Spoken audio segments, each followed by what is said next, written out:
지금부터 내가 해주는 얘기 들어주겠니?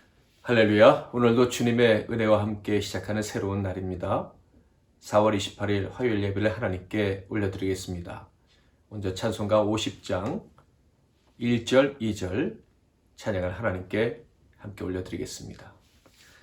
내게 있는 모든 것을 아낌없이 드리네. 사랑하고 의지하여 주만 따라 살리라. 주께 드리네. 주께 드리네. 사랑하는 구주 앞에 모두 드리네. 내게 있는 모든 것을 겸손하게 드리네. 세상 욕심 멀리하니 나를 받아주소서. 주께 드리네. 주께 드리네. 사랑하는 구주 앞에 모두 드리네. 오늘 하나님께서 주시는 은혜의 말씀은 에스겔서 45장 18절부터 46장 24절까지 말씀이 되겠습니다. 에스겔서 45장 18절부터 46장 마지막 절까지의 말씀입니다. 오늘은 제가 46장 13절부터 15절까지만 봉독해 드리겠습니다. 아침마다 1년 되고 흠없는 어린 양 한 마리를 번제를 갖추어 나 여호와께 드리고, 또 아침마다 그것과 함께 드릴 소제를 갖추되 곧 밀가루 6분의 1 에바와 기름 3분의 1 한 흰을 섞을 것이니 이는 영원한 규례로 삼아 항상 나 여호와께 드릴 소제라. 이같이 아침마다 그 어린 양과 밀가루와 기름을 준비하여 항상 드리는 번제물로 삼을지니라. 오늘은 새로운 예배를 허락하실 때, 새로운 예배를 허락하실 때라는 제목으로 하나님 말씀을 상고하겠습니다. 하나님께서는 은혜로 성전과 그 나라를 회복시키시겠다라는 약속을 에스겔에게 주셨습니다. 에스겔은 그 환상을 보며 큰 감격에 빠졌죠. 그때 하나님이 그 나라에서 살 백성들에게 우선순위를 가르쳐 주셨습니다. 그것은 먼저는 하나님을 섬기는 것이고, 둘째로는 백성들 간에도 서로에게 주어진 책임과 의무를 온전히 감당하는 것이었죠. 바로 그렇게 새롭게 회복된 세계에서 살게 될 사람들에게 이제 주어진 의무 중에서 가장 먼저 해야 될 일이 있습니다. 하나님을 섬기고 이웃을 섬기며 살아갈 사람들이 가장 먼저 해야 될 일은 바로 예배였습니다. 구별된 예배, 거룩한 예배죠. 이 거룩하고 구별된 예배를 드리기 위해서 이스라엘 백성들이 해야 될 일들이 있는데 가장 먼저는 회개하는 것이었습니다. 이미 하나님께서 복된 세상에서 살도록 그들을 인도해 주시지 않았었습니까? 가나안 땅에서 하나님이 왕이 되셔서 그들을 다스려 주시는 그 복된 땅에서 적들이 없는 가운데 하나님을 예배할 수 있도록 하나님이 기회를 주셨었습니다. 그러나 그들은 결국 패망하고 말았죠. 그들이 패망했던 원인은 바로 하나님께 온전히 예배하지 않았기 때문입니다. 하나님께 영광을 올려드려야 되는데 그 영광을 자신들의 것으로 취하려 했기 때문이었죠. 그러므로 하나님께서 이제 회복시켜 주신 새로운 세계에서 살아가게 될 사람들이 또다시 예배를 온전히 드리지 않는다면 그들에게 주어진 회복은 의미를 잃어버리게 될 거예요. 이스라엘 백성들이, 그리고 또한 저와 여러분처럼 하나님께서 택한 하나님의 백성들이 하나님의 형벌을 받게 된다고 할 때 그 형벌을 받는 가장 큰 이유는 무엇입니까? 바로 하나님께 올려드릴 영광을 올려드리지 않았기 때문입니다. 그래서 하나님이 우리가 예배를 온전히 드리지 못할 때 가장 먼저 내리시는 형벌은 바로 성전을 허시는 거예요. 성전이 무너져 버릴 때 비로소 하나님과 우리가 단절됐다는 것을 깨닫고 두려워하게 되는 것이죠. 그러므로 성전이 얼마나 중요한지 우리는 알아야 되는 거예요. 예수님께서 이 땅에 오셔서 성전을 허시겠다고 말씀을 하셨어요. 우리 모든 죄를 사하시고 우리를 다시 살리시려 하실 때 예수님 먼저 하실 일이 있으셨는데 그것은 죄로 죽어야 마땅한 자들에게 형벌을 내리는 거예요. 그것이 바로 성전을 허는 것이었어요. 근데 그 성전이 바로 예수 그리스도가 아니었습니까? 예수님께서 십자가에서 죽으심으로 그 성전을 완전히 허물어뜨림으로 우리가 받아야 될 형벌을 받아 주신 것이죠. 대신 받으신 것입니다. 예수님께서 이런 말씀을 하셨어요. 예수께서 대답하여 이르시되 너희가 이 성전을 헐라 내가 사흘 동안에 일으키리라. 성전이 허물어지는 것, 예루살렘 성전에 돌 하나도 돌 위에 남지 아니하는 것, 예수님의 몸이 갈기갈기 찢겨지는 것, 이것은 바로 우리가 하나님을 온전히 예배하지 못했던 죄에 대한 형벌인 거예요. 그래서 이스라엘이 패망할 때 예수님 말씀대로 돌 위에 돌 하나도 남지 않았던 것이죠. 백성들이 모여서 죄악을 범했습니다. 이스라엘 백성들의 예배가 망가져 버리면, 하나님이 그들의 성전을 무너뜨려 버리면 그들은 모일 수도 없어요. 하나님께서 가장 기뻐하시는 일은 그 자녀들이 모여서 하나님을 예배하는 것입니다. 두세 사람만 모여도 기뻐하신다. 그런데요, 그 범죄한 자들에게는 이런 은혜가 허락되지 않는 거예요. 돌 위에 돌 하나도 남지 않는다. 그들이 모여서 하나님을 기쁘게 예배할 수가 없는 거예요. 그러므로 교회가 모여서 예배할 수 있다는 것, 이것이 얼마나 큰 복인지 알아야 합니다. 예수님께서 십자가에서 죽으실 때 어떤 일이 벌어졌습니까? 종료가지를 흔들며 예수님을 환영했던 사람들이 다 흩어져 버렸어요. 예수의 원수가 됐습니다. 제자들은 또 어떠했습니까? 그들 예수의 제자들이었음에도 불구하고 다 흩어져 버렸습니다. 죄인들은 온전히 예배할 수가 없고요. 함께 모일 수도 없는 거예요. 이런 측면에서 이 코로나19 사태는 참으로 우리에게 두려운 마음을 줍니다. 신종 바이러스로 인한 전염병, 이것 때문에 어떤 일이 벌어졌습니까? 교회가 모여서 예배하지 못하게 되었습니다. 한국교회가 한꺼번에 멈춰버리고 말았어요. 일제, 그리고 6.25 동남과 공산당의 핍박에도 불구하고 예배하는데 실패하지 않았던 공동체가 한국교회입니다.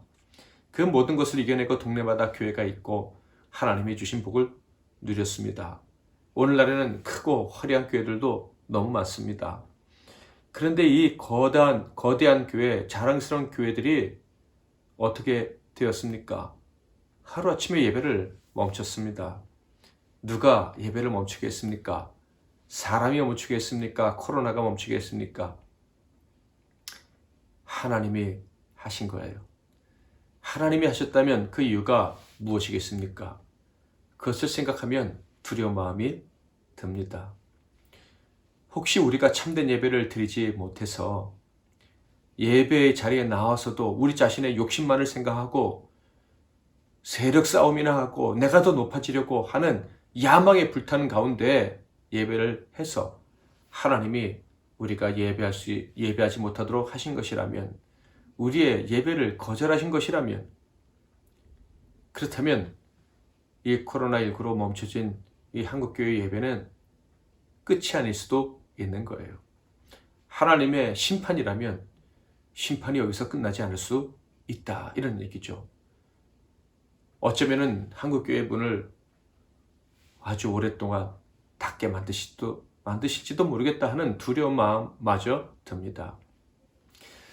만약에 하나님이 우리를 회복시켜 주신다면, 그래서 우리로 하여금 다시 살 수 있게, 희망과 용기를 가지고 살 수 있게 하신다면 우리가 가장 먼저 해야 될 일은 회개인 거예요. 회개하는 마음으로 하나님 앞에 나아가야 되는 거예요.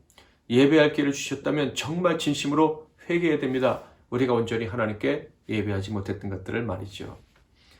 두 번째로 하나님께서 우리를 새롭게 하실 때 해야 될 일은 감사입니다.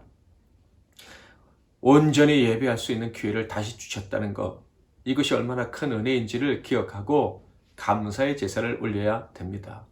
그래서 하나님과 약속한 예배의 시간들을 철저히 지키고 그 예배의 시간들에 온 마음을 다해야 되는 거예요.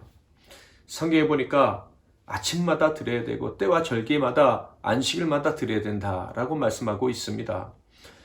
에스겔서 46장 13절부터 제가 다시 읽겠습니다. 아침마다 1년 되고 흠없는 어린 양 한 마리를 번제를 갖추어 나 여호와께 드리고 또 아침마다 그것과 함께 드릴 소제를 갖추되 곧 밀가루 6분의 1 에바와 기름 3분의 1 흰을 섞을 것이니 이는 영원한 규례로 삼아 항상 나 여호와께 드릴 소제라.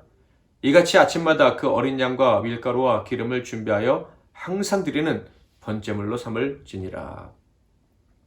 하나님 앞에서 정한 시간에 온 마음을 다해서 드려야 된다. 정해진 장소에서 드려야 된다라는 말씀을 하고 있습니다. 하나님께서 우리에게 다시 예배를 허락하시면 우리는 정말로 작정을 해야 할 거예요. 정해진 시간과 정해진 장소에서 온 마음을 다해 예배하기로 결단하고 그 시간을 영원히 놓치지 말아야 될 것입니다. 그래야 우리가 하나님께서 회복시켜 주신 그 세상에서 회복된 삶을 영원토록 영위할 수가 있는 것입니다. 또한 그렇게 하나님께 예배할 때 성도들은요, 질서를 지켜야 됩니다. 9절 10절을 읽어보겠습니다. 그러나 모든 정한 절기에 이 땅 백성이 나 여호와 앞에 나올 때에는 북문으로 들어와서 경배하는 자는 남문으로 나가고 남문으로 들어오는 자는 북문으로 나갈지라. 들어온 문으로 도로 나가지 말고 그 몸이 앞으로 향한 대로 나갈지며 군주가 무리 가운데 있어서 그들이 들어올 때 들어오고 그들이 나갈 때 나갈지니라. 이 말씀을 보면 하나님께 예배하는 사람은 정해진 질서에 따라 행해야 된다 하는 것을 알 수가 있어요. 그런데 그 질서를 따르는 데 있어서는 백성이나 군주나 차별이 없는 거예요. 모두가 다 하나님 앞에 겸손한 마음으로 하나님이 정해주신 질서에 순복하며 나아가야 그가 참된 예배, 새로운 삶에서 드리는 예배를 드릴 수 있다 하는 것입니다. 맞습니다. 하나님이 우리의 예배를 회복시켜 주시면, 그래서 온전한 예배를 드리길 원한다면 질서를 지켜야 하는 거예요. 다시 하나님의 징계를 받지 않고 참 예배자라고 칭찬받으며 하나님의 복을 누리는 백성이 되려면 질서를 지켜야 되는 거예요. 교회에서 서로 섬겨야 되고 각자 주어진 위치에서 순종해야 되는데 서로 높아지려 하거나 다른 자들에게는 다투는 자들에게는 하나님의 복이 임하지 않는 거예요. 그들이 많아지면 하나님은 그들의 교회에서 예배를 빼앗아 가 버리시고 그들이 하나 되지 못하고 흩어지게 만들어 버리시는 거예요. 교회에서 이런 악한 일을 행한 자가 있다면 하나님이 그 사람에게 복을 주지 않으신다는 것을 우리는 잘 알고 있습니다. 잠시 복을 누리는 것 같아도 나중에는 다 빼앗아 가시는 것이죠. 참으로 예배하는 자는 참 질서를 지켜야 됩니다. 오직 하나님의 법에 따라야 되는 거예요. 머리 대신 주님이 항상 우리를 통치하신다는 걸 기억하고 사람이 아닌 주님의 말씀에 복종하기 위해서 애를 쓰고 주님의 말씀에 복종해야 된다는 그 이유 때문에 서로 피차 복종하라는 그 말씀대로 서로를 섬기면서 서로를 나보다 더 낮게 여기면서 예배해야 되는 거예요. 이 질서의 핵심이 무엇이겠습니까? 질서를 지킨다고 할 때 핵심은요, 자기의 본분을 잊지 않는 거예요. 자기의 본분을 잊지 않을 뿐만 아니라 자기에게 주어진 본분에 대한 감사의 마음을 가지고 그 직을 잘 감당해 나는 거예요. 내는 거죠. 하나님이 정해주신 구역을 벗어나지 않는 것입니다. 첫 마음, 첫사랑 잊어버렸다. 어떤 사람에게 이런 일이 벌어집니까? 자기에게 줄러 지어진 구역에 대한 감사의 마음이 없을 때 이런 일이 벌어지는 거예요. 줄러 지어주신 구역을 뛰어 넘어가거나 벗어나려고 할 때 문제가 생기는 거예요. 그렇다면 참된 예배자, 아름다운 성도는 어떤 사람이겠습니까? 높은 사람이 아닌 거예요. 어디에 있든지 거기서 자족할 줄 알고 감사하는 사람이에요. 그리고 각자의 위치를 소중히 여기고 각자의 맡은 역할에 대해서 축복해주고 서로 섬기는 자가 아름다운 예배를 드릴 수 있고 새 시대에서 하나님이 기뻐하시는 예배 가운데 새로운 삶, 복된 삶을 누릴 수가 있는 것입니다. 사랑하는 성도 여러분, 우리는 새 시대에 살고 있습니다. 예수 그리스도께서 예배를 회복시켜 주신 그 영원한 복을 누릴 수 있는 기회를 잡은 이 복된 시대에 우리가 살고 있습니다. 이때 하나님이 또 우리의 예배를 빼앗아 가시고 다시는 성전에서 모이지 못하도록 하시는 저주가 임하지 않도록 우리는 이 새 시대에 사는 백성답게 새 시대에 알맞는 예배를 드릴 수 있기를 바랍니다. 혹시 여러분과 여러분 자신의 교회에서 예배가 무너졌다면 빨리 예배를 회복하시기를 바랍니다. 그것을 평생 잊지 않고 참 예배자로 사는 저와 여러분이 될 수 있기를 주님의 이름으로 축복합니다. 찬송가 50장 2절 3절 찬양하겠습니다. 내게 있는 모든 것을 겸손하게 드리네. 세상 욕심 멀리하니 나를 받아주소서. 주께 드리네. 주께 드리네.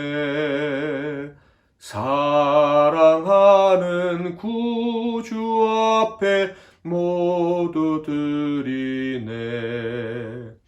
내게 있는 모든 것을 주를 위해 드리네. 주의 성령 충만하게 내게 내려주소서. 주께 드리네. 주께 드리네. 사랑하는 구주 앞에 모두 드리네. 아멘. 기도 제목을 드리겠습니다. 오늘은 두 가지 제목을 드리겠는데요. 첫째로는 내게 줄로 재어주신 구역에 감사하는 마음을 가지고 살게 해달라고 기도하겠습니다. 그것을 넘어서려는 어리석은 마음을 제해 주시고 언제나 자족하고 범사에 감사하는 삶. 오늘 하루 우리의 입에 늘 감사의 고백이 넘쳐나게 해달라고 기도하시고요. 두 번째로는 코로나 이후에 새롭게 회복될 예배 공동체, 그 교회들을 위해서 기도하겠습니다. 하나님께서 우리의 예배를 영원히 거절하실 수도 있다는 그런 긴장감, 그 두려움을 가지고 온 마음을 다해 그리고 질서 있게 회개와 감사의 마음으로 나아가서 예배하는 우리 교회와 그리고 한국의 그리고 세상의 전 세계의 교회들이 될 수 있도록 기도했으면 좋겠습니다. 제가 먼저 잠깐 기도하겠습니다. 살아계신 하나님 아버지, 오늘 저희들이 이 복된 새벽에 하나님께 예배할 수 있도록 허락해 주시니 감사합니다. 하나님께서 우리에게 예배할 수 있도록 하실 때 정말 온 마음을 다해 두려운 마음으로 예배하게 하옵소서. 이 땅에 교회들이 지금 모여서 예배하지 못하고 있습니다. 이것이 하나님의 징계가 아닐까 하는 두려운 마음이 있습니다. 우리 예배를 회복시켜 주실 때 다시는 예배를 빼앗기지 아니하리라 하는 겸손한 마음으로, 간절한 마음으로, 회개의 마음으로, 그리고 예배할 수 있게 하신 은혜에 대한 감사의 마음으로 질서 있게 온 마음 다해 거룩하게 예배하는 이 땅의 교회들과 우리 교회가 되게 하옵소서. 오늘 하루 살아가는 날 동안에도 이 삶이 예배라는 것을 기억하고 감사하며 사는 우리 모두가 되게 하옵소서. 계속 기도할 때 은혜 베풀어 주옵소서. 예수님의 이름으로 기도하옵나이다. 아멘.